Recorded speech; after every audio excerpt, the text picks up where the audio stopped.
अच्छा, पहले तो हम ये बता दें कि लास्ट ईयर जब हमने बुल्स एंड बेयर्स का ईयरली प्रोग्राम किया था, उसमें इंडेक्स आपका जो था वो यहाँ कहीं पे ट्रेड कर रहा था 1,15,000 के करीब। और उस टाइम हमने पूरे टारगेट्स दिए थे कि इस साल 172,000 तक मार्केट जा सकती है। और आज पूरा एक साल हो चुका है और हम उसी टारगेट्स के ऊपर खड़े रहे। अब इस जादू के पीछे काफ़ी मेहनत थी, हमने पूरी वैल्यूएशंस निकाली थी इसकी, जिसमें प्रोजेक्शंस थी हमारी। एक तो प्राइस टू अर्निंग के हिसाब से अंडर वैल्यूड थी, डॉलर बेस्ड अंडर वैल्यूएशन थी। लास्ट ईयर हम ये एक्सपेक्ट कर रहे थे कि इंटरेस्ट रेट कम होंगे, इस साल बिल्कुल हुए, वैसे ही हुआ। उसके बाद जो हमारे साइक्लिक सीजनल्स के ऊपर जो चार्टिंग आ रही थी, उसकी प्रोजेक्शंस भी 165 170 के करीब थी। फिर एक और प्रोजेक्शंस बताई थी कि इलियड वेव के ऊपर ये फिफ्थ वेव चल रही है, जो पैराबोलिक सीधी मूव होगी, मैसिव मूव होगी। और उसमें एक बहुत मज़े की बात मैंने कही थी कि इसमें करेक्शन आएगी मोस्ट लाइकली मई या जून में, ये मेरे वर्ड्स थे। और वो करेक्शंस होगी 10 से 11% की। और मई के महीने के अंदर वो प्रोजेक्शंस पूरी, वो सॉरी, वो प्रिडिक्शन पूरी हुई। जब जंग की सूरत हाल बनी, मार्केट आपकी 11% टूटी। और उससे पहले हम बता चुके थे, और बल्कि ये दिसंबर में रिकॉर्डेड हो चुका था कि या तो फेब मार्च में या फिर मई या जून में एक ऐसी करेक्शन आएगी जिसमें सब लोग घबरा जाएंगे। सो ये रोलर कोस्टर राइड होगी 2025 की, जिसमें आपने देखा कि दो तीन बड़ी करेक्शंस आई, एक अप्रैल में आई, एक मई में आई, और उसके बाद से अब मार्केट बिल्कुल सीधी चल रही है। सो ऐसा मेरे ख्याल में जादू एनालिसिस आपको रेयर ही कहीं देखने को मिलेगा। सही है। अच्छा, फिर उसमें हमने लास्ट ईयर के शो में उसी की कंटिन्यूशन कर रहे हैं, क्योंकि हम 2026 का आउटलुक देख रहे हैं यहाँ पर। तो उसमें हमने ये कहा था कि भाई अब देखना कैसे, कि पता कैसे चलेगा कि ये आपके टॉप कब डिफाइन होंगे। तो उसमें मैंने कुछ इंडिकेशंस बताई थी कि मंथली चार्टिंग के ऊपर आपकी डाइवर्जेंस बनेगी, वॉल्यूम्स ऑल टाइम हाई पर होंगे, और फिर उसके बाद आपका टॉप के सिग्नल्स या साइंस आना शुरू हो जाएंगे।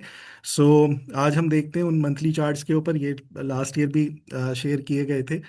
इसमें यहाँ पे जब 2005 से 2008 की रैली थी, उसके ऊपर बेयरिश डाइवर्जेंस बनी हुई थी। ये डाइवर्जेंस के बाद फिर क्रैश हो गई थी मार्केट बहुत बुरे तरीके से। 2008 का सबको ही याद होगा कि मार्केट कुछ अर्से बंद भी रही थी और बहुत बुरा क्राइसिस आया था। 2017, ये अभी इतनी पुरानी बात नहीं है, 7 8 साल पहले की है। जिसके बाद मार्केट आपकी 3 साल के लिए बैठ गई थी, उसके ऊपर भी ये सारी इंडिकेशंस नज़र आई थी। राइट नाउ इस टाइम हम लोग 12वें महीने पर हैं इस मंथली चार्ट की वॉल्यूम डाइवर्जेंस के ऊपर, सॉरी, बेयरिश डाइवर्जेंस के ऊपर। क्या ये बेयरिश डाइवर्जेंस बहुत ज़्यादा डराने वाली है? मेरे ख्याल में नहीं, ऐसा नहीं है।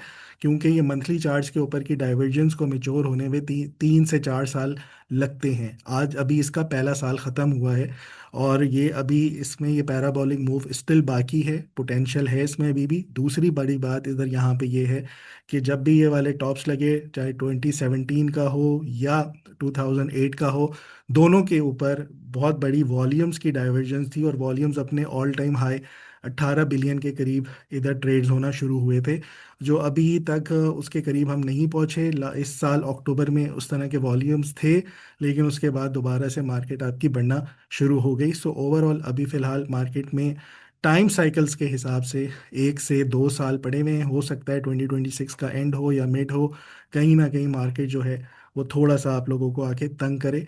जो प्रोजेक्शंस हैं, अगर मैं निकालूं इसकी 2008 से 17 की, ये जो 8 साल की साइकिल थी, ये 900% की गेंस थी। राइट नाउ अगर मैं ये 27,000 का बॉटम पकड़ूं 2020 का, तो 7 साल की जो साइकिल्स पर पूरी होती हैं वो 2026 2027 में होती हैं, जो इस मंथली कैरेक्टरिस्टिक जो है उसको भी सेकंड कर रही हैं। और उसके बाद ये जो आपकी क्या कहते हैं, डाइवर्जेंस यहाँ पे जो बन रही है, उसको फर्दर फिर मेच्योर होने में अभी थोड़ा सा टाइम है। और ये जो 900% की गेन्स हैं, वो ये तकरीबन इसकी जो प्रोजेक्शंस आएगी राइट नाउ, वो 2,40,000 या 2,45,000 के इंडेक्स के ऊपर जाके बनेगी 900% की गेन्स, अगर ये पिछले कैरेक्टरिस्टिक को देखे। इससे पहले की जो साइकिल थी, जो 99 से चली 98 के न्यूक्लियर क्रैश के बाद से, जो दोबारा मार्केट ने परफॉर्म किया 2008 तक, वो 10 साल की साइकिल थी और उसमें 1800% की गेंस KSE 100 ने शो की। ऑन द लोअर साइड अगर हम इसको 900% रखते हैं तो मार्केट की जो प्रोजेक्शंस बनती हैं अगले 1 या 1.5 साल में, वो तकरीबन 2,40,000 2,45,000 की बनती हैं। एक और चीज़ बता दूं, 2,40,000 45,000 सीधी सीधी ऊपर नहीं जाएगी। ये जो बीच में आप रेड कैंडल्स देखते हैं, इस तरह के बीच में परेशान महीने आएंगे, उसमें अपने नर्व्स के ऊपर कंट्रोल रखना है। बाकी मेरे ख्याल में सब ठीक है। सो इसको बिल्कुल कंक्लूड करूं तो मेरे ख्याल में अभी भी मार्केट अंडर वैल्यूड है और पोटेंशियल है कि मार्केट की रैली कंटिन्यू करे टिल 2,40,000 या 2,40,500 के करीब करीब। सो ये ओवरऑल इसका व्यू है 100 इंडेक्स का। सो मेरे ख्याल में अभी भी टाइम है कि हम इसमें इन्वेस्ट करके एटलीस्ट यहाँ से, या एक और आसान उसमें करते हैं कि अभी भी मार्केट में पोटेंशियल है कि यहाँ से अपसाइड आपको 30-35% 40% की गेंस भी दिखा सकते हैं।